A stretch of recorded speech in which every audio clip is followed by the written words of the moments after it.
রাজনৈতিক সংঘাত নয়, শান্তি ও সম্প্রীতির বার্তা। ঝাড়গ্রামের গোপীবল্লভপুর 2 নম্বর ব্লকের রানটুয়ার তৃণমূলের অফিসের চাবি তৃণমূল নেতাকর্মীদের হাতে তুলে দিল বিজেপি নেতৃত্ব। দলের রাজ্য সভাপতি শ্রমিক ভট্টাচার্যের নির্দেশ ও তার সম্প্রীতির বার্তাকে সম্মান জানিয়ে এই উদ্যোগ নেওয়া হয়েছে বলে জানিয়েছেন বিজেপির নয়াগ্রামের নেতা তাপস ছুই। বিধানসভা নির্বাচনে বিজেপির জয়ের পর রানটুয়া এলাকায় বিজয় উল্লাসে মেতে ওঠেন বিজেপি কর্মী সমর্থকেরা। সেই সময় গোপীবল্লভপুর 2 নম্বর ব্লক তৃণমূলের অফিসে তালা ঝুলিয়ে দেওয়ার অভিযোগ ওঠে বিজেপির বিরুদ্ধে। ঘটনাকে কেন্দ্র করে এলাকায় রাজনৈতিক উত্তেজনা ছড়ায়।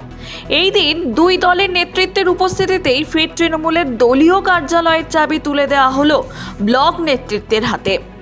অনেকের মতে বর্তমান রাজনৈতিক উত্তেজনার আবহে এই ধরনের উদ্যোগ সাধারণ মানুষের কাছে সম্প্রীতি ও সহাবস্থানের ইতিবাচক বার্তা পৌঁছে দেবে।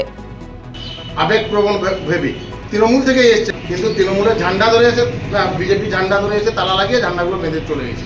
আমার কাছে খবর এলো, আমি পরবর্তীভাবে দলকে জানাই।